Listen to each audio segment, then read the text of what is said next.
두 번째 시간 이어가도록 하겠습니다. 여러분 하반기 지금 이제 스타트했습니다. 하반기 스타트하고 여러분 나름대로 이제 컨디션이 좀 올라오신 분들, 또 공부하시는 게 이렇게 가속도가 붙으신 분들도 있고 막 하실 텐데, 우리 좀 늘어지면 안 돼. 매 순간 긴장을 갖고, 지금 슬럼프도 이제 가급적이면 좀 타면 안 되고요. 그건 상반기 때 공부할 때 내 TO를 봐서 올해 좀 많이 줄은 교과도 있고, 정말 단 한 명을 뽑아도 그건 내가 될 거라는 강력한 자신감과 신념을 가지고 끝까지 밀어붙여야 됩니다. 근데 그 속에서 이제 많이 힘들죠.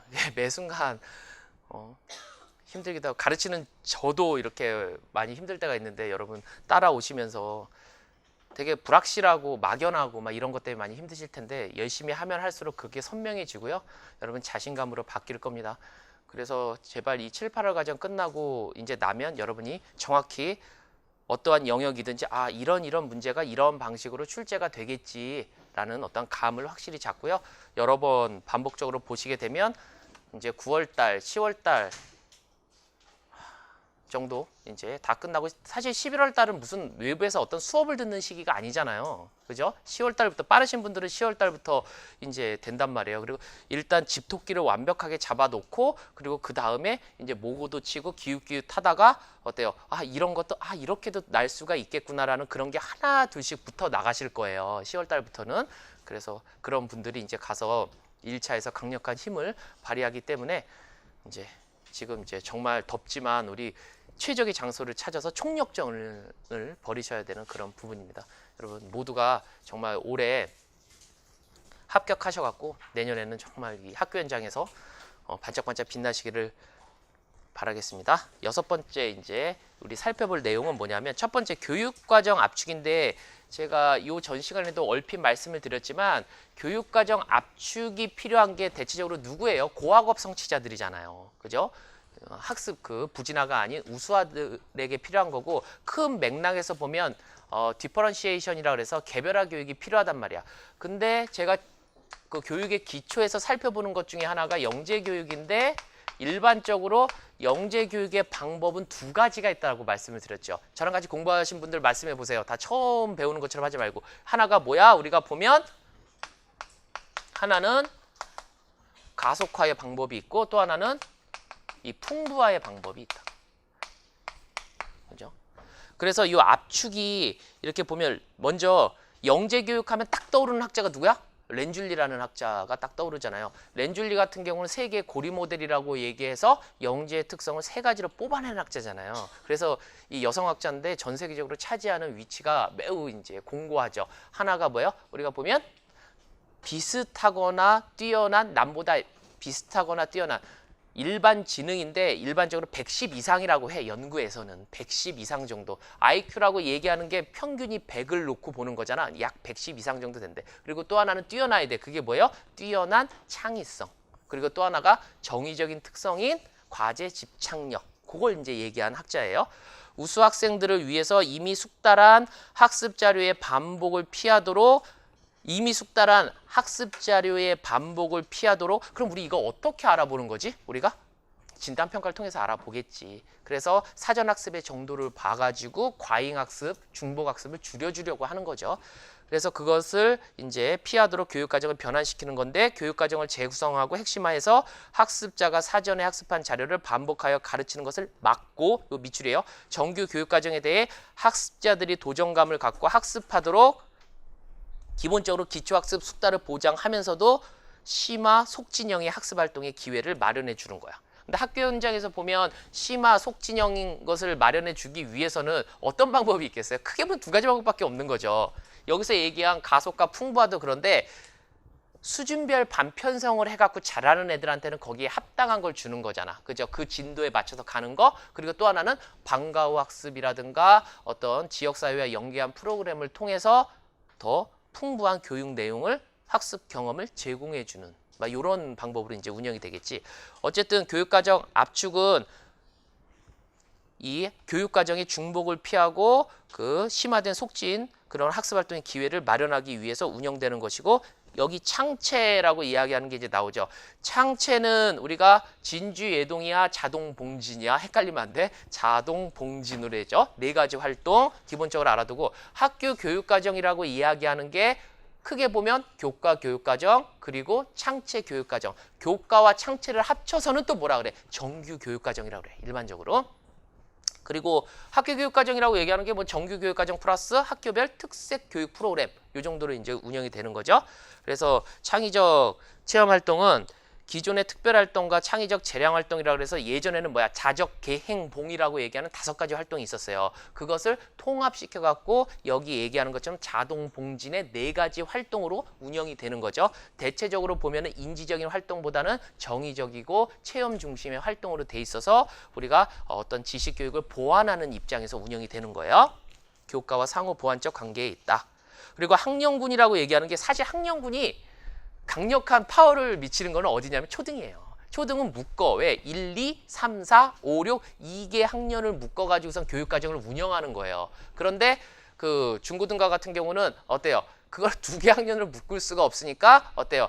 각 학년을 학기별을 이제 묶고. 그러니까 이런 경우가 있더라고. 학교 현장의 그 교육 사례를 보면은 국어교과야. 국어교과 같은 경우는 단위수가 매우 높잖아요. 그런데 국어교과를 집중 배치해서 1학기 때 5단위 또는 6단위를 배우고 2학기 때 들어가서 1단위라는 게 우리가 몇 시간을 얘기하는 거야? 17시간을 갖고 얘기하는 거예요. 그래서 2학기 때 올라가가지고서는 거기에서는 국어가 한 2단위만 배우고 거기에 학교의 특색 프로그램이라든가 기타 교육과정, 뭐 예술을 더 중점적으로 가르친다든가 뭐 이런 식으로 운영이 되는 거야. 그러니까 제가 말씀드린 지금 이 학령군의 개념을 갖고 이렇게 하게 되면 무엇을 살릴 수가 있어요? 각 학교마다 교육과정의 유연성을 좀 살릴 수가 있잖아. 그죠? 그리고 다양한 학교 중심 교육과정 개발과 매칭시켜갖고 학교별로 다양한 교육 경험을 줄 수 있는 거잖아요. 그죠? 뭐 그런 측면으로 이제 운영이 되는 거야. 그래서 학령군이라 학령군의 개념만 이제 그 잘 알아두시면 되겠습니다. 3개 학년을 각각 1개의 학령군으로 묶는 것을 얘기한다. 이렇게 묶어갖고 운영하게 되면 교육과정 편성 운영의 경직성을 탈피하고 학년 간의 상호 연계와 협력을 통해서 유연성을 부여하게 된다. 그리고 교과군이라고 얘기하는 것은 교육 목적상의 근접성 또는 학문 탐구 대상 또는이 아니라 또는 방법상의 인접성을 가지고 비슷한 인접 교과끼리 이제 묶는 거예요. 근데 이것도 각 교과에서 이렇게 묶는 것에 대해서 상당히 불만은 많지만 이렇게 묶어가서 교과군별로 이렇게 그 모든 걸 가르치는 게 아니라 이 중에서 추려갖고 하나 교과 정도만 이렇게 운영하는 어떠한 제도를 만들게 되면 일단 뭐가 될 수 있어? 학습량 경감이 되잖아. 왜 경감이 돼? 교과목 수가 줄으니까. 교과목 수가 준다라고 얘기하는 것은 그만큼 평가로부터 자유롭게 되잖아요. 학생의 입장에서는 교육량이 크게 준 거라고 이제 볼 수가 있는 거죠. 그래서 교과군은 광역군의 개념으로 유목화하는 것을 말해서 이제 사회 도덕. 그러니까 이번 학기는 사회 도덕 중에 하나만 배우고 그리고 과학과 실과 그리고 정보가 이제 하나로 묶이고 그 예술, 음악, 미술이 하나로 이제 묶이고 해갖고 이렇게 비슷한 인접 그 과목을 이제 묶어주는 거고 집중 이수. 집중 이수란 여러 학년에 그러니까 이렇게 되는 거지. 학년군과 교과군의 개념이 들어오기 때문에 무엇이 가능해지는 거야? 집중 이수가 가능해지는 거예요. 제도로. 그래서 학년별 집중 이수하거나 1년간 그걸 밑줄 쳐놓으면 돼요. 이수하는 과목을 한 학기 동안 집중적으로 이수하는 것으로 집중 학습이 가능하고 수업의 효율성을 높일 수 있는데 그러기 위해서는 블록 타임이 운영되면 훨씬 더 좋다. 특히 뭐 미술교과라든가 음악교과라든가 프로젝트 학습을 진행하는 교과에서는 이렇게 블록 타임을 운영하면 어때요? 작품의 시작부터 완성까지를 할 수 있고 이러한 블록 타임이 잘 운영되기 위해서는 무엇이 갖춰져야 돼? 교과 전용 교실제가 갖춰져야 돼. 근데 교과 전용 교실제, 교과 교실제라고 얘기하는 게 이거 수십 년 전에 나왔던 개념이에요. 한 20년? 30, 20 몇 년 정도 됐을 거야. 근데 왜 안 됐어? 그동안 보면 과밀학급이기 때문에 이 교과 전용 교실제 자체를 학교 현장에서 할 수가 없었어요. 근데 지금 뭐예요? 학령 인구가 다 감소하고 있잖아요. 그죠? 그러니까 각 학교마다 뭐예요? 유휴 교실이 너무나 넘쳐나고 있단 말이에요. 그러니까 각 교과마다 뭐를 지금 하고 있어? 교과 교실제를 하고 있어요. 인문교과도 하고 있어요. 뭐 국어 전용 교실이라고 얘기하고 뭐 수학 전용 교실이라고 얘기하고 그 사례를 보면 수학 전용 교실 딱 들어가면 옆에 큐브 같은 거 막 쌓여 있고 다 문제만 푸는 게 아니잖아요. 요즘 뭐 만드는 거라든가 이런 거 되게 많이 있고 체육과 같은 경우는 실내에 교실 2개 터가지고 매트 깔아놓고 실내에서도 많이 할 수 있어요. 왜? 미세먼지 때문에. 다 나가갖고 그리고 다 보면 체육관에서 여러 반이 다 들어가는 게 아니라 한두 반 나눠갖고 여기서 체조도 가르치고 거기에서 뭐 스트레칭 뭐 생활 뭐 이런 것도 쭉 하기 때문에 이 각 교과별로 정말 좋지 않아요? 그럼 보면 그러니까 이 교실이 내 그냥 사무실이야. 선생님이 돼가지고 그냥 내 그 보면은 이렇게 교실을 이렇게 딱 나눠놓거든요. 뒤에는 내 사무실처럼 해놓고 연구할 수 있는 이렇게 해놓고 그 다음에 다 이렇게 준비물 세팅해놓고 아이들이 미술실 같은 경우 가갖고 막 와갖고 물 들어 다니고 막 요즘에 이런 거 아니에요. 가면 거기 다 있단 말이야. 싱크대 있고 물 다 뜰 수 있고 다 이제 책상도 마주 이렇게 보게 다 해놓고 하기 때문에 그 안에서 그냥 학생들은 활동을 하는데 그 역시 몇 시간 동안 한다? 1시간 하는 게 아니라 2시간 또는 그 이상을 모아서 뭐 한다? 그래서 블럭 타임을 구성해서 한다. 원래 이 블럭 타임의 개념 자체는 자유 발드로프 학교의 에포크식 교육이라는 데서 와요. 거기에서 모티베이션이 거기서부터 온단 말이야. 근데 효과가 굉장히 좋단 말이야. 묶어갖고 수업을 해주다 보니까 집중적으로 45분이라는 시간이 여러분 들어가서 도입 한 5분 정도 날려놓고 그 다음에 여러분 뭐 수행 학습 안내하고 수행을 이제 하고 그 안에서 애들 야 빨리빨리 내가 피드백해야 되니까 막 하면 수업이 안 된단 말이야. 근데 2시간, 3시간 정도 학습자 중심 수업을 실현하기 위해서는 이 블록 타입이 돼야 된다. 그러니까 여러분 제가 말씀드린 거의 핵심이 뭐예요? 학년군, 교과군, 집중 이수, 블록 타임 그리고 교과 전용 교실제 모두 어떻게 되는 거야? 맞물려서 돌아가 버리는 거예요. 그게 하나의 팀이에요. 그게 된다. 그거 하나 이해해 주시고요. 그다음 이제 넘깁니다. 교육과정 재구성의 필요성과 그 의미를 설명하시오. 근데 이것은 맥락 자체가 우리 이렇게 봐야죠.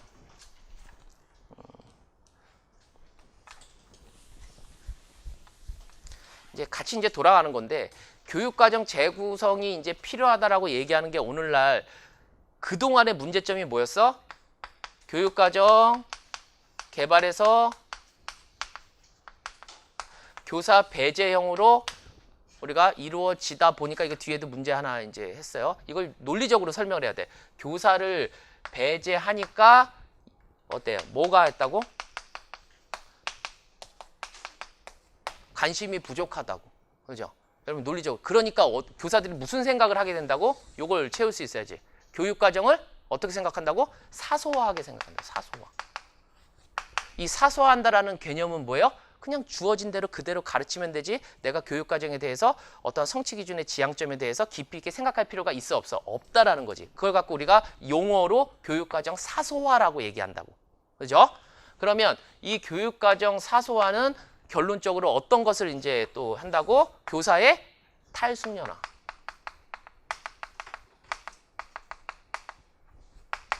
탈숙련화? 전문성이 안 커요. 근데 이 탈숙련화가 구체적으로 또 무엇으로 드러난다고? 우리가 방어적 수업. 머릿속에 연결이 돼요? 이 방어적 수업은 또 무엇과 관계가 된다고? 여러분 보면 영교육과정. 영교육과정의 뭐? 개발 측면, 운영 측면? 얘는 운영 측면. 그러니까 우리가 머릿속에서 딱 봤을 때 영교육과정 하면 기본적으로 법적인 구속력이 없어서 개발 과정에서 빠진 내용을 갖고 얘기하잖아요. 역사에서 제가 예시를 조선시대 뺐으면 조선시대가 영교육과정 된 거야. 그죠? 우리가 창조론하고 진화론 하는데 창조론 뺐으니까 창조론이 영교육과정 된 거야. 그런데 그건 개발 측면이고 운영 측면에서 봤을 때는 있지만 안 가르쳐서 학생 입장에서 보면 없는 것과 같은 거예요. 그죠?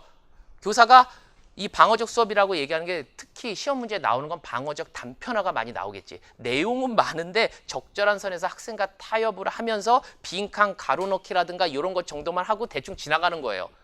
그러다 보니까 충실하게 가르쳐야 함에도 불구하고 거의 대부분이 영교육과정화 돼버리는 거야. 있지만 없는 듯하게 지나간단 말이야.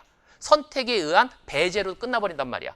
그래서 그 방어적 수업이 영교육과정 운영 측면에서 발생한다. 그래서 여기서부터 이렇게 쭉 가. 이렇게 이 교사 배제형. 그래서 우리가 맥락상 보면 이 교사 배제형의 이 교육과정 좋아 나빠. 이건 나쁜 거잖아. 이건 극복해줘야 되는 그런 측면이고 오늘날 교사가 전문성이 있냐 없냐를 보면 이 능력이 있냐 없냐를 보면 교육과정 재구성. 그죠? 이 교육과정 재구성이라고 얘기하는 것은 주어진 교육 내용을 그러니까 어떻게 보면 교육 내용의 논리적인 조직을 내가 만나는 학습자에게 적합하도록 심리적 조직으로 바꿔주는 거야. 그래서 이걸 갖고 예술가적인 표현을 하니까 아이즈너가 교육적 상상력을 발휘해야 된다라고 이제 얘기를 하는 거죠. 그러니까 거의 유사한 개념이 서로 믹싱이 되는 거야. 근데 이 교육과정 재구성 자체에 대해서 또 학문적으로 이야기를 해요. 그리고 오늘날 교육과정 재구성이 왜 필요한지를 얘기할 수 있어야 되는데 세 가지를 해놨어. 여기에. 첫 번째, 교육과정 결정의 중앙 집중으로 인한 획일성을 탈피하는 것. 현재 전국의 모든 학교와 같은 내용 방법으로 쭉 가르친 후 평가하게 되는 문제를 낳고 있고 이는 단위 학교의 자율성을 심각하게 손상시키고 있어.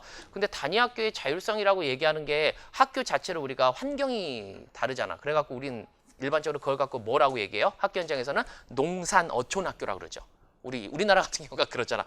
이 좁은 나라에 왜 이렇게 사계절도 이제 이렇게 있고 또 학교마다의 그 상황이 다 다르단 말이야. 농산 어촌 학교. 그러니까 서로 다른 어떠한 교육과정.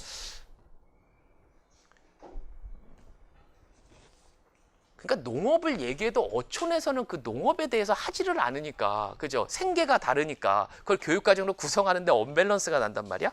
또 유사한 말이지만 교육과정 내용의 현장 적합성을 확보한다라고 얘기하는데 맨 처음에 1번은 환경적인 거고 2번의 교육과정 내용의 현장 적합성은 학생의 요구, 학부모의 요구, 여기에 현장 적합성과 관련된 거예요. 그리고 교육과정에 대한 교사들의 관심과 실천의 활성화. 왜 교육과정에 내가 참여하고 자율성을 발휘할 수 있는 기회가 늘어야지만 관심과 실천이 활성화되기 때문에 교육과정 재구성의 필요성은 이 세 가지 맥락에서 첫 번째 맥락은 환경적인 거, 두 번째는 학생들의 요구, 그리고 교사의 어떤 자율성과 전문성을 반영하기 위해서 재구성이 필요하고 그리고 교육과정 재구성에 대한 의미에 대해서 잘 알아둬야 되는데 사실 보면 이 의미가 여러 학자들이 얘기하고 있는데 첫 번째는 교육과정 재구성은 국가 수준, 지역 수준, 학교 수준의 교육과정을 교사 자신만의 교육과정으로 구성해 가는 모든 과정을 포함한다. 이건 철학을 갖고 얘기하는 거야. 철학. 그리고 두 번째는 내용을 갖고 얘기하는 거야. 내용을. 학교 현장에서 교육과정 재구성이라 함은 국가에서 제시하는 교과서의 내용을 아이들의 욕구나 흥미에 맞게 확대 내지 축소 변화시키는 일이라고 생각하는 경우가 많다. 이를 쉽게 얘기하면 교육과정 재구성은 내용이야. 내용을 상황과 맥락에 따라 학습자를 위해서 심리화해 주는 거다. 심리화해 주는 거. 그러면 국가에서 제시하는 것 갖고 학습자에게 적합하도록 심리화라고 얘기하는 것은 학습자의 요구, 흥미, 적성에 맞게 그것을 변형하는 것과 같은 것이고 그게 오늘날의 형평성 교육과 해당하는 거죠. 그리고 밑에 보면 이건 방법이야. 방법.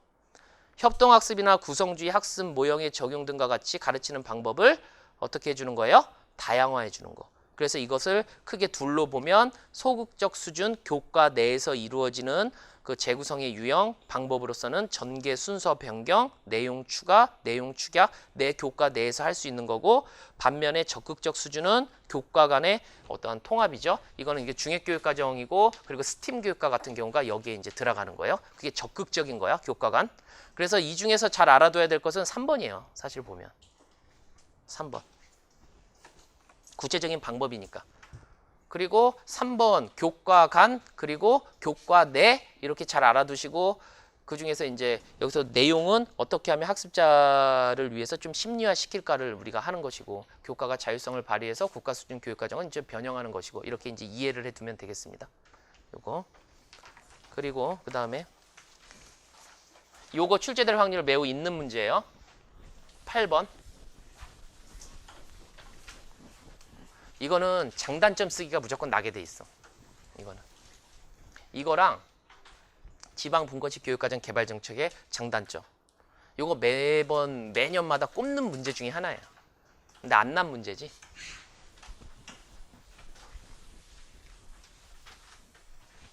이건 교육과정 개발정책이라고 얘기하는 거죠. 그리고 전 세계적으로 봤을 때 맥락상 중앙 집권적 교육과정 개발 정책에서 어디로 넘어오고 있어? 지방분권식으로 이제 넘어오고 있는 거고 지방분권식의 궁극으로 가면 이제 학교 중심 교육과정 개발이 되는 거죠.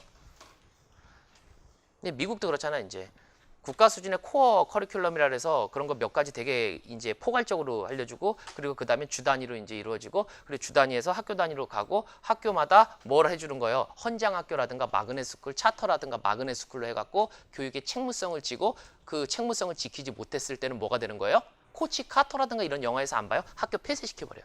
거기는 강력하게 신자유주의 교육 정책이 들어가서 이게 하는 거야. 언제까지 기초학습 부진한 몇 퍼센트 이상 그거를 해갖고서는 그 줄이겠다. 줄이지 못하면은 학교 폐쇄시키겠다, 운동부 폐쇄시키겠다, 막 이런 식으로 나가잖아. 거기에서. 그러면 거기에서 이 정책을 어디서 다 결정해? 학부모위원회 거기서 다 이제 하잖아요. 학부모들이 들어와가지고. 요즘에 학생과 학부모, 특히 학부모들의 그게 파워가 엄청나게 많이 좀 학교 현장에 이제 저기 했어요. 이제 강력하단 말이야. 그래서 선생님들이 이렇게 놓고 보면, 근데 아직까지는 뭐 교과서를 채택한다든가 어떤 현장 체험학습이라든가 막 이런 것들, 그 학교 그 운영위원회 들어가 보면 그런 거 날카롭게 질문을 해요. 학부모 위원들 보니까, 학부모 위원들을, 제가 학교 운영위원장이잖아. 학부모 위원들을 몇 면이 딱 놓고 보니까 여기는 보면 이 학부모 위원의 직업은 경찰이에요. 이게 경찰이 들어와요. 그러니까 이게 전반적으로 이 학폭이라든가 이런 거에 더 잘 알아. 이 사람이 경찰이다 보니까 어떻게 처리되면 그거 이런 방식으로 이렇게 처리해야 되고, 그 학교에서 쉬쉬하지 말고 그 경찰서에 신고하세요 라고 딱 얘기해. 딱 맞아 떨어져요. 그리고 또 한 분은 보니까 구청 직원이에요. 구청 직원이니까 그 어떤 저기 생활보호 대상자라든가 어떻게 지원받는 거 엄청 잘 알고 있어요. 그러면 그런 아이들은 이렇게 지원받도록 해주세요. 가만히 놓고 보는데 엄청 많아요. 선생님들 얘기하는데 저거 하고 있어. 그 자기가 이제 나이가 좀 있고 하시는데 그 실수할까봐 발표하면서도 어떤 사업에 대해서 발표를 하시거든요. 근데 상당히 이렇게 위축돼 있고 막 이러더라고요. 요즘 학부모들이 각자 전문 분야가 있기 때문에 그렇더라고요. 이제 옵니다. 다시 이제 문제로 집중합니다. 중앙 집권식 교육과정 개발 정책을 보면 여기서 출제 예상 지문에서 보면 이제 문제점들이 이제 나올 거예요. 교육과정의 개정을 중앙정부가 쭉 하는데 여기에서 많은 문제들이 야기가 되고 있어. 또한 교육과정을 전개하고 그리고 그 결과를 평가하는 일에 있어서도 국가가 직접 관여하고 시행함에 따라 천편일률적인 모습으로 전국의 모든 학교가 되어가고 있어. 거기다 고자 하나 쳐주세요. 전국의 모든 학교들이 화석화되어 가고 있어. 앞으로는 교육과정 개발의 전 과정을 중앙정부가 독점하는 방식에서 하루빨리 벗어날 필요가 있어. 그럼 여기서 보면 많은 문제점들이 야기되고 있고, 그리고 기존에 우리가 많이 지금 채택하고 있었던 중앙 집권식의 교육과정 개발 정책의 개념과 장점과 단점을 설명하시오라고 하는데 밑에 표로 정리를 해놨죠. 이 내용을 출제 예상 지문을 보고 이 우리의 그 교육과정 개발 정책이 무슨 정책이에요? 여기서 보면은 중앙 집권식의 교육과정 개발 정책임을 알아야 되고, 그 밑에 장점도 있어. 전국적으로 통일된 교육과정. 그러다 보니까 총체적인 수준과 대응이 유리해. 왜 유리하겠어? 교과서만 바꿔주면 교육과정이 바뀌니까 그렇죠? 그리고 이거를 많이 헷갈리더라고. 국가 수준에서 교육과정을 개발하는 게 사실 더 질이 높겠지. 왜? 국가 수준에서 R&D 체제로 교육과정 평가원에 위탁하기 때문에 최고의 전문가들을 다 모아서 개발하는 거야. 그러니까 질은 더 높아요. 아시겠어요? 학교 중심으로 하는 게 질은 사실 낮지만 무엇을 살릴 수 있는 거야? 현장 적합성을 살릴 수 있는 거지. 그죠? 그거가 헷갈려갖고 잘 못 쓰는 사람이 있더라고. 그거 체크를 잘 해두시고. 단점은 뭐야? 교육과정 운영의 획일화와 경직화. 그리고 아까 얘기한 패턴인 교사를 빼니까 교사 배제형, 우리가 저희 끝까지 갔죠. 방어적 수업까지 나왔어. 교사의 전문성 저해와 탈숙련화, 그리고 학습자의 특수성에 부합하는 교육과정 그 적용이 어렵다. 그러니까 이런 거는 저렇게 볼 수 있죠. 강남에 있는, 그러니까 서울이라고 다 이게 학업 수준이 높은 게 아니에요. 평균적으로 보면 우리 광역시급의 중소도시가 학업 성취 결과는 제일 높아요. 근데 서울이 가장 높다고 우리가 약간 착각을 하는데 서울 중에서 어디가 높은 거야? 강남 8학군이 높은 거야. 그죠? 강북이나 이런 데는 오히려 그렇지 않은 학교들도 상당히 많단 말이야. 그럼 그런 학교에 지금 막 시끄럽잖아. 자사고 다시 재지정 하느니 마느니. 그런 학교의 교육적 요구와 그리고 농산어촌 지역에 저기 보니까 학생이 몇 명이라 했대. 14명 있는 고등학교가 있는데 선생님이 10명이래요. 근데 그 교육부 담당자가 나와서 하는 공청회에서 그러더라고. 근데 그 학교를 없앨 수 없어. 왜? 30분 내로 취학이 가능해야 되는데 차 타고 가서 30분 내에 학교가 없단 말이에요. 그리고 학생 수가 있단 말이에요. 그럼 그 학교 못 없애거든요. 근데 그 학교의 교육적 수준이 다르단 말이에요. 그죠? 그런 걸 갖고 얘기하는 거야. 학습자의 특수성이 그렇게 있는데 거기에 부합하는 교육과정 적용이 어때요? 중앙 집권식의 교육과정 개발 정책은 어렵다라고 보는 거예요. 장점, 단점 정확하게 물어보면 두 가지씩 물어보잖아요. 이거 쓸 수 있어야 돼요, 여러분. 요거. 그러면 학교 교육과정을 개발한다는 것은 뭐야? 여기서 잘 알아둬야 될 게 문제 해결의 실마리 첫 번째를 잘 알아둬야 돼. 교육과정 분류를 국가, 지역, 학교의 세 가지 수준에서 살펴볼 수 있다. 늘상 강조하지만 국가 수준에서는 기준, 지역의 수준에서는 지침, 학교의 수준, 그 학교의 수준에서는 실제적인 걸 개발하는데 그 사이에 교육지원청에서는 장학 자료를 만든단 말이에요. 그죠? 그것을 잘 어때요? 참고를 해갖고 학교의 당의 구성원들이 학교의 실태 분석을 통해서 가장 적합한 교육과정 문서를 만드는 거죠. 그게 뭐냐면 학교 교육과정 개발이라는 거야. 그 수준, 세 가지 수준을 고려해서. 그런데 두 번째 보세요. 교육과정 분류를 보면 진행 방식에 따라서 이게 어떤 용어적인 건데 국가에서 문서를 만들면 그걸 갖고 우리가 뭐라 그래요? 교육과정 계획이라고 얘기하죠. 그지? 근데 그걸 갖고 이 교사 수준에서 이 계획된 걸 갖고 뭐 재구성을 하든지 해갖고 뭘 해주는 거예요? 전개를 해주는 거지. 그죠? 그러면 학생 수준에서는 이게 수업을 받고 학습자가 어떠한 인지적인 측면이라든가 정의적인 측면에 변화가 일어났어. 그러면은 이건 뭐야? 실현이라고 해요. 그죠? 그럼 이거는 무엇에 따라서 이렇게 분류가 되는 거예요? 진행 방식. 만들었어, 전개됐어, 실현됐어. 그죠? 이거는 뭐야? 국가. 이거는 교사. 그리고 이거는 학생. 이거는 뭐에 따라서? 진행에 따라서. 그러니까 한마디로 교육과정을 분류하자면 이렇게 분류가 된다는 거지. 진행에 따라서는. 그죠? 근데 수준에 따라서는 국가 수준에서, 지역 수준에서, 학교 수준에서 이렇게 나누는 거죠. 그래서 국가 수준의 뭐? 지역 수준은 17개 시도교육청은 각 교육지원청에서는 그리고 이것을 가지고 여기서 교육과정위원회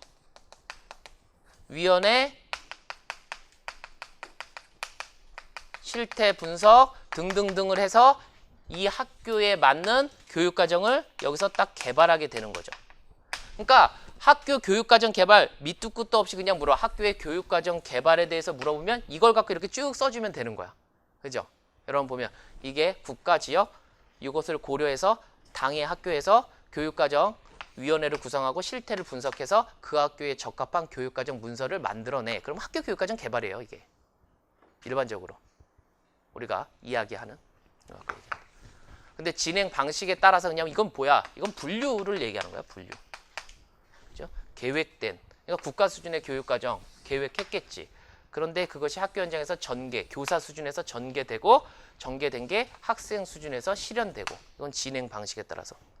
그러니까 교육과정 분류를 여러 가지로 하는데 일반적으로 이렇게 하고 있으니까 우리가 알아두면 되고, 시험 문제 가장 출제되기가 좋은 것은 중앙 집권식의 교육과정 그 개발 정책의 장점과 단점. 한 페이지 넘깁니다. 지방 분권식 교육과정 개발 정책은 이거 뒤집어 놓으면 그 딱 맞아 떨어지는 거야, 그 표를.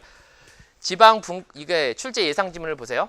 향후 교육과정 개발은 학생들이 속해 있는 학교가 스스로 주체가 되어서 학생들에게 제공되는 프로그램을 기획, 설계, 적용, 평가해야 할 것입니다. 그러면서 그냥 여기서 그냥 SBCD를 물어보는 패턴으로 갈 수도 있어. 근데 SBCD 같은 게 요즘에 문제 출제에 학자가 등장하면서 스킬백도 나올 것이고요. 그냥 SBCD라는 스쿨 베이스드 커리큘럼 디벨롭먼트가 나올 수도 있어. 그럼 그 SBCD에 맞춰서 써주면 되고, 그것에 대해서는 뒤에 교육과정 개발 모형에서 딱 정리를 해드리니까 하면 되는데, 그냥 개발 정책으로 지방 분권식이 이제 등장할 수가 있어. 그럼 이 개념과 장점, 단점을 쓸 수 있어야지. 지방 분권적 교육과정 개발이란 뭐냐? 지역교육청 학교가 중심이 되어서 교육과정을 개발하는 것을 의미한다. 그리고 장점과 단점 보면 장점은 뭐야? 여기서 교육과정 운영의 다양화와 유연화. 그리고 교사의 전문성 신장, 관심도 증대, 그리고 학습자 특성에 부합하는 학생 중심, 선택 중심 교육과정을 실현할 수 있고, 단점은 수준이 낮은 교육과정 개발과 적용. 그만큼 다양한 어떠한 인적, 물적 자원이 투입되기 힘드니까. 사실 그래서 우리가 그게 단점 보면 워커의 수기 모형의 단점이라고 얘기하는 것도 그렇잖아. 학교 현장에서는 그렇게 플랫폼에서 토대다지기 강령 단계에서 많은 인적 물적 자원을 고려해 주면 좋겠지만 학교에는 그만한 자원이 없어요. 그래서 수기 모형 자체가 대규모의 대단위의 프로젝트, 그러니까 국가 수준 교육과정을 개발하는 총론 파트라든가 강론 파트에서는 좋아요. 그렇게 예산도 그만큼 있단 말이야. 여러분 전문가 한 번 부르잖아요. 그러면은 시간당 나가는 게 무조건 10만 15만 원이에요. 앉아만 있어도 가도. 교통비도 10만 원 따르다가 식대비 나가야 된단 말이야. 그런 사람들을 학교에서 어떻게 모아요? 학교 예산이라는 게 뻔한데. 근데 국가 수준에서는 그런 사람들 다 모아가지고 델파이라든가 전문가 연구를 할 수 있는 게 있단 말이야. 그런 인력 풀도 있고요. 그렇기 때문에 그 수급 모형 같은 경우는 그런 데 어울리지 학교 단위는 어울리지 않기 때문에 학교의 맥락성과 특수성을 살릴 수 있는 게 뭐야? 그게 SBCD예요. 스킬배. 그래서 사실 문제에 놨었으면 뭐가 놨었어야 돼? SBCD가 놨었어야 돼. 근데 안 놨잖아. 우리로서는 땡큐. 그지? 안 났는데 매우 중요해. 이번에 날 수 있는 거죠. 매우 중요해. 그리고 학교 간, 지역 간 교육과정 편차가 심해진다. 이거는 인적 자원에 의해서 보면 이 경기도 같은 경우도 지금 큰 문제가 뭐 이런 것들. 왜냐하면 혁신학교가 지금 버전이 이제 뭐 4.0이 나온다고 얘기하는데 맨 처음에 뭐야? 철학을 공유했어. 현장에 착근시켰어. 새로운 모델을 개발해. 그래갖고 혁신학교가 1기가 있고 2기가 있고 막 새롭게 나와요. 그런데 아예 혁신학교 자체에 대해서 관심이 없었던 학교가 있어. 어때요? 이건 큰일이야. 그러니까 서로 학교 간 격차가 엄청나게 벌어진단 말이에요. 그지? 그리고 교육과정의 수정이나 대응에 이제 불리하다라는 거, 요거 장점 2가지, 단점 2가지 정도 이제 꼭 알아두셔야 되고, 잘 이해가 안 돼. 그럼 뭐예요? 이 앞에 나온 요걸 뒤집으면 되겠지? 여러분 보면 이 중앙집권식 교육과정의 개발 정책, 그걸 이제 뒤집으면은 이제 이 지방분권식 교육과정이 되고요. 그리고 그 밑에 보면 박스 처리, 제 킥,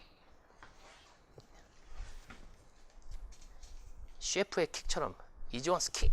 파생되는 문제를 잘 알아봐야 돼. 여기서 학교 수준 교육과정 개발이 왜 필요한지와 맥락적으로 이와 관련된 개발 모형을 물을 수가 있는데, 여기에서 학교 수준 교육과정 개발의 필요성을 이렇게 물을 수가 있어. 문제에서. 그러면은 요걸 갖고 써주면 돼. 교육의 적합성 측면에서 학교의 특수성과 교육 구성원의 다양한 요구를 반영할 수 있고, 다양성 측면에서 획일적 교육을 탈피해서 학생 교원 학교의 요구에 부합하는 교육을 제공하고, 효율성 측면에서 단위 학교의 실정에 맞는 학교 중심 교육과정을 실현할 수 있고, 그다음 자율성과 전문성을 신장한다는 측면에서 학교 교육과정 편성과 운영에 교사의 능동적 참여를 유도할 수 있다. 이제 물어보는 문제가 지방 분권식 교육과정 개발 정책을 물어볼 수 있지만 아예 학교 수준 교육과정 개발의 필요성을 물어볼 수가 있어. 그럼 제가 손 4가지 중에서 한 3가지 정도, 그럼 적합성, 다양성, 효율성, 자율성 중에서 여러분이 이제 갖고 이제 풀었으면 돼. 한번 읽어보고. 근데 머릿속에서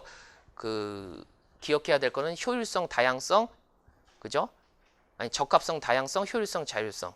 요거를 머릿속에 고리로 갖고 있어야 되지.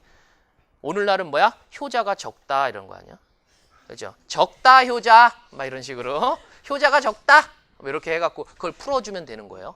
요거를 요렇게 물어볼 수가 있어, 여러분. 왜 학교에서 교육과정 개발하는 게 필요한지에 대해서 물어보면 효자가 적다라고 얘기하지 말고 그걸 갖고 이제 풀어주면 돼요. 그리고 밑으로 내려와서 보면 일반적으로 수구의 모형과 SBCD 모형이 학교 수준 교육과정 개발에 적합해. 그래서 요 모형 패러다임은 우리가 어떻게 공부했지? 우리가 개념 경험주의 패러다임이라 그랬잖아요. 그죠?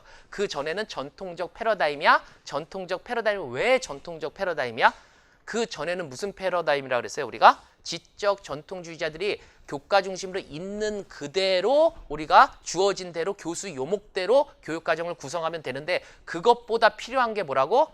다양한 학습자의 요구, 현대사회 요구, 전문가의 요구를 수용해서 교육과정을 개발해야 된다. 그게 뭐야? 진보적인 입장에서 프로그레시브한 교육과정 개발이다. 요 파트에서 치고 나온 사람이 누구예요? 그게 타일러인 거잖아. 그죠? 그게 타일러인 거잖아. 근데 그렇게 개발을 했는데 학교 현장에서는 실제적으로 그러한 과정을 따르지도 않고 교육 목표의 중요성에 대해서 고민하지도 않더라라는 거죠. 그래서 학교 현장을 중심으로 개발해야 된다라고 하는 그 개념, 경험주의 패러다임에 누가? 워커와 스킬백이 등장하는 거지. 그러니까 그게 이제 문제 좀 나는 거지. 하지만 시험 출제의 논점은 이 스펙트럼이 보다 다양해요. 가령 이제 그 중에서 핵심적인 인적 자원이 누구야? 교사가 이제 교육과정을 개발해야 된다. 교사 수준에서는 단원 정도를 개발하는 게 적합하다. 그럼 뭐야? 타바가 강조될 수도 있고. 그러면서 학교에서 최소한 이것만은 교육 격차가 벌어지고 있기 때문에 전 세계적으로 이제 불어온 게 부시 행정부부터 불어온 게 뭐야? 교육의 책무성을 지키자라는 교육의 흐름이기 때문에 백워드가 등장할 수도 있고 이미 백워드가 등장을 했었고 그리고 이제 백워드가 안 난 부분은 그 3단계와 그리고 수업에서의 그 웨어 2 부분이 주로 부각되는 거고. 그죠? 그렇게 맥락적으로 우리가 이해를 해두면 되겠습니다. 그리고 뒷부분에 그 하나하나의 그 모형은 나옵니다. 넘기겠습니다. 다음은 이제 교사 배제형의 교육과정의 그 문제점 설명하는 거 아까 제가 말씀을 드렸어요.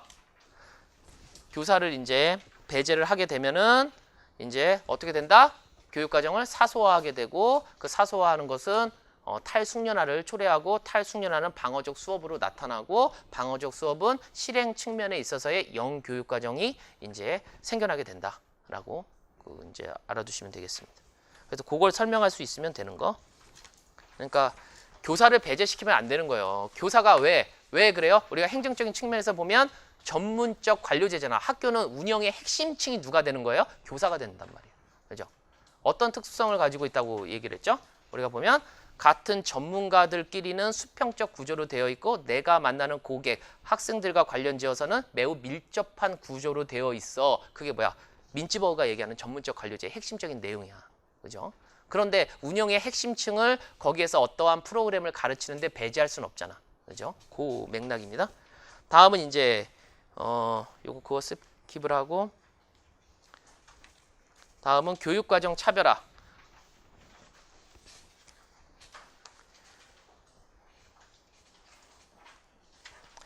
교육에서 이질적 능력을 가진 학습 집단과 마주하게 되면 교사는 어쩔 수 없이 중간 정도의 능력 수준을 가진 학습자들을 대상으로 수업을 진행할 수밖에 없다고 보입니다. 어떤 교사가 이야기를 하죠. 그 과정에서 평균 이상의 학습자 집단과 평균 능력 이하의 학습자 집단을 어떻게 배려할까를 심도 있게 고민해야 할 것입니다. 사실 교육과정 차별화라고 얘기하는 것은 개별화와 관련지어 갖고 되게 폭넓은 개념이에요. 되게 폭넓은 개념이야. 그리고 이 개념 자체가 아이즈너 같은 경우는 계단식과 거미집을 갖고 또 이야기하기도 해요. 보면 그러니까 그 개념 속에서는 어떤 게 있는 거예요? 이 차별화와 관련지어진 개념에서는 학습자의 수준을 고려한다는 의미가 들어가 있어요. 그리고 학습자 저마다의 특성을 고려한다는 의미가 다 들어가 있는 거예요. 근데 이 맥락은 오늘날 봤을 때 무슨 교육이에요?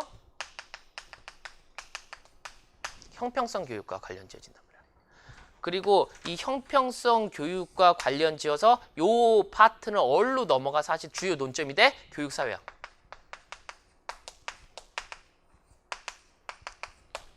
이게 어떻게 된가? 교육 평등감과 관련이 돼버리잖아. 그죠? 객관식의 다수 문제에서도 교육 평등감은 다루어지고 있어요. 그렇기 때문에 오늘날 사람의 생김새가 다 다르듯이 저마다의 교육적 필요를 충족시켜줘야 된단 말이야. 그 개념이 교육적 차별화잖아. 근데 차별화의 핵심이 학교 현장에서는 저마다의 수준을 고려해야 되고 또 하나는 학습자 저마다의 특성을 고려해줘야 된다. 그래서 여기서 교육과정에서 이걸 갖고 아이즈너가 수준을 고려해. 그래서 이걸 갖고 뭐라고 얘기한다 그랬지? 이거를 학습기회를 조직할 때 계단식의 조직을 갖고 얘기하잖아. 그리고 특성은 우리가 거미집을 갖고 얘기한다. 그 파트에서. 사실 근데 아이즈너 제가 이제 또 정리를 하겠지만 아이즈너는 세 파트가 킬링 파트인데 더러더러 그 사이사이도 우리가 그 흐름을 타갖고 공부를 해둬야 되는 그런 파트인 거죠. 그래서 교육과정 차별화란 개념, 학생 저마다의 소질과 적성을 살리고 필요와 욕구를 충족시켜 줌으로써 교육과정의 다양화를 기하는 것이야. 그래서 교육과정의 다양화를 기해서 궁극적으로 교육의 효율성을 극대화시켜주는 것을 지향하고, 여기서 보면 하위 학습자를 위한 전략과 상위 학습자를 위한 전략으로 기본적으로 나뉘는데, 하위 학습자는 대체적으로 무엇을 하고 있어? 학습 부진을 겪고 있기 때문에 여기서 학습 부진아들에게 필요한 것은 대체로 무슨 학습이에요? 완전학습. 완전학습의 핵심은 뭐야? 충분한 시간을 주는 거잖아. 그죠? 그리고 2차 학습의 기회를 주는 거잖아. 그래서 여기에서 중요한 게 충분한 시간을 준다라는 이 개념 자체에서 누가 등판을 하는 겁니까? 패러다임을 바꿔준 캐롤이 등판을 하는 거예요. 캐롤. 그래서 이 캐롤 같은 경우는 정말 우리가 솔직히 이 노량진 교육학 강사들 많죠. 캐롤 강조하지 않는 학자 있을까? 아니 학자래나 강사들이 있을까? 저는 제 자체가 아직까지 학자 얘기를 겪고 있다라고 아직 이렇게 생각. 넌 강사야, 학자가 아니야 지금. 네, 이게 중요한데 그 캐롤 매우 이제 중요한 거예요. 캐롤 같은 경우. 그러니까 그렇게 패러다임을 바꿔준 학자들 같은 경우가 시험 문제는 주요 논점이 돼버리는 거지. 그죠? 그리고 또 하나 프로그램 학습 같은 경우. 프로그램 학습. 프로그램 학습하면 이것도 그 완전학습 계열에서 누구의 프로그램 학습? 스키너가 등장하는 거잖아. 스키너의 프로그램 학습. 그런데 이 프로그램 학습은 어디에서 많이 써? 교육공학에서 많이 써. 그지? 그리고 상위 학습자는 이 학습자 같은 경우는 학습에 흥미를 잃지 않도록, 왜 흥미를 잃어요? 과잉이나 중복 학습을 피하고자. 적합한 게 뭐예요? 자기주도 학습, 문제를 중심으로 한 문제 기반 학습, 그리고 자기 주도성을 주로 살린 구성주의 학습 이론을 적용해서 지도하는 것이 좋다라고 볼 수 있어요. 다음으로 교육과정 차별화 전략은 학습자 저마다의 소질과 적성을 살린 재능교육. 재능교육하면 머릿속에 번쩍 우리가 MI 교육, MI 이론이죠. 그죠? 다중지능. 그리고 대안지능 이론에서 밝히고 있는 바와 같이 저마다의 강점 지능을 살리고 약점 지능을 보완하는 교육적 노력도 교육과정 차별화의 일환이고, 교육과정이라고 하는 것은 좀 폭넓게 바라보고 강론상으로 들어갔을 때 이렇게 재능교육과 관련돼서 주로 살펴보는 건 MI이기 때문에 그건 교육심리학에서, 그죠? 교육심리학에서 무슨 파트? 지능 파트인데 지능 파트는 또 무슨 파트라고 그랬어요? 개인차 파트. 그죠? 개인차 파트. 개인차 파트에서 우리가 꼭 정복해야 되는 게 네 파트. 무슨 파트? 지능 파트, 창의성 파트, 또 하나 인지양식 파트, 그리고 또 하나 동기 파트. 학습 동기 파트. 그러니까 그 네 개에서 돌아가면서 나는 거예요. 그러니까 제가 보기에 올해는 원래 교육심리학 자체가 문제가 출제가 되면 중등 씬에서는 가장 잘 출제되는 파트가 개인차 파트예요. 개인차 파트. 그리고 3대 파트잖아. 하나가 발달 파트, 개인차 학습 이론인데, 근데 이번에 그러니까 그렇게 생각하면 그렇게 이렇게 다 스킵할 수는 없는 건데, 개인차에서 났으니까 이제 그 전에 우리가 그 뭐가 났어요? 우리가 사회성 발달 이론이 하나 났었잖아. 그럼 발달 파트에서 난 거잖아. 발달의 양대 산맥이 인지와 비인지잖아. 근데 비인지에서 하나 난 거잖아. 그죠? 그렇게 이제 왔다 갔다 패스 학습 이론, 학습 제가 찍어줄까? 학습 이론에서 난다면 무조건 킬링 파트가 뭐예요? 나면 원번지가 올해 난다면 나 같은 부호화네. 부호화. 그리고 그 정보 처리 이론 그거 하나 내고, 왜냐하면 다른 부분 같은 경우는 사실 이게 학습 이론에서도 많이 다루는 거, 행동 수정이라든가 이런 거 다 많이 거의 다루잖아요. 근데 교육 심리에서만 다루는 게 거의 메타인지와 관련 지어진 어떤 이런 부분인데, 정보 처리 이론에서 이제 하나 날 확률이 매우 있고, 그리고 발달에서 이제 놓고 보면 제가 우습게 보다가 전 세계 교육학을 공부하는 학생들 중에 피아제와 관련돼서 공부 안 하는 사람이 있을까? 다 그 공부하지만 우리는 무조건 어디? 중고등학교 씬에 이제 피팅돼서 공부해갖고 그런 파트 하나. 이제 왜냐하면 정의적 영역 비인지 났으니까 인지 발달에서도 하나 나는데, 인지 발달 해봐야 피아제 비고치기인데 저 같으면 피아제에서 이제 하나 정도 이제 낼 수 있을 것 같고, 그리고 그 개인차 파트에서 낸다면은 인지양식에서 하나 낼 만다. 인지양식. 제가 인지양식은 왜 난다 그랬어? 인지양식은 우리가 뭐야? 받아들여야 한다니까. 여러분 보면 받아들여야 돼. 왜 받아들여야 돼? 이미 그것은 유전적인 것이라든가 유년기의 학습 경험을 통해서 이미 어때요? 얘가 장독립형이고 뭐 충동형 쑥고형이고 이게 정해졌다니까? 지금 내가 교수자가 받고 있어. 너 왜 지금 장의존적이냐? 넌 장독립적으로 좀 바꿔라. 이게 안 된다니까요. 그러니까 그것을 받아들여야 되는 입장이기 때문에 학습자의 개인차를 고려해 줘야 되는 입장이기 때문에 그 시험 문제에 날 수 있다라는 거죠. 그런 측면이기 때문에.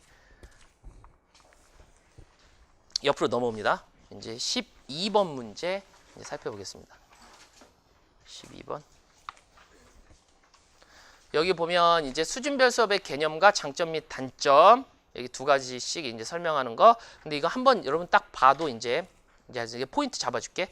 학생들의 학업 성취 수준에 따라 몇 개의 집단으로 나눈 다음에 각 집단의 수준에 적절한 교육 내용과 교육 방법을 처치해주는 수업을 갖고 우리는 수준별 수업이라고 얘기하죠. 수준별 수업을 우리 학교 현장에 도입해야 된다는 것은 이미 오래전부터 이제 나와요. 우리가 거의 뭐 이건 너무 오래됐었지. 근데 오래됐었는데 요런 거, 그러니까 선생님들도 그래. 선생님들도 우수한 교사, 그러니까 처음에 나온 게 우수 교사의 혜택을 모든 학생들에게 폭넓게 주고 싶어. 그래서 나온 게 뭐야? 그게 맨 처음에 팀 티칭의 그 기원이에요.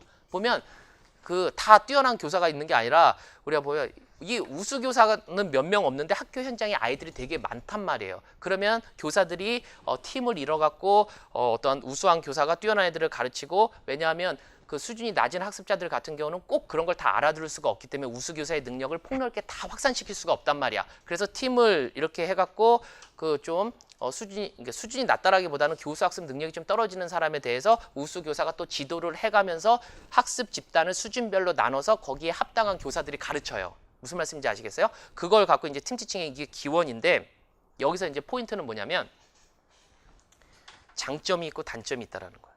근데 장점을 쓸 때 여기에서 두 가지로 이제 써야 돼. 하나가 효율성 측면이고 또 하나가 동기 유발의 측면이에요. 첫 번째가 시간의 낭비 없이 효율적인 수업이 이루어질 수 있다. 장점으로서. 그리고 그걸 좀 풀었어. 이제 한꺼번에 가르치는 것보다 매우 어렵고 비효율적이니까 수준별로 나누는 거 효율적인 수업이 된다. 그리고 두 번째, 학생들은 모두 좀 더 나은 수준으로 학급 이동을 하고 싶어 하죠. 그래서 이렇게 경쟁심을 자극해서 좀 더 나은 수준으로 올라가고자 하는 동기를 유발할 수 있다.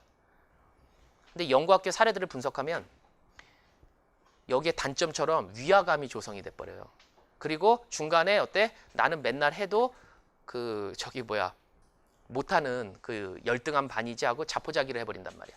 그래서 그나마 그걸 극복하기 위해서 반 이름을 뭐 수준별 1반, 2반, 3반, A, B, C, D 등급화시키면 좀 그렇잖아요. 그래서 이제 그걸 좀 완화시켜 이름을 좀 바꿔주는 거죠. 우리가 보면 뭐 유비 무한반, 유비 무한반은 뭐야? 잘하는 반이겠어? 못하는 반이겠어? 응? 잘하는 반이 유비 무한이지. 자기가 이제 잘하고 있는데 미래의 어떠한 어려움을 대비하니까, 그지? 그러면 중간 수준은 우리가 어떻게 하겠어요? 일치월장반이라든가 뭐 이런 식으로 가고, 못하는 반은 그 제일 꼴찌 반은 뭐라고 얘기해? 대기만성반이라든가. 이죠. 이제 너희들 앞으로 크게 되고 그런 식으로 완화시켜주는 방식으로 이제 가는 거예요. 왜냐하면 금방 포기해버리니까 아이들이. 그래서 수준별 수업의 단점은 뭐야? 여기서 보면 수준별로 반편성을 하는 것만으로 교육적 효과를 기대할 수가 없다. 그리고 다수의 연구에서 별반 기대가 없다, 효과가 없다라는 게 많이 나와요.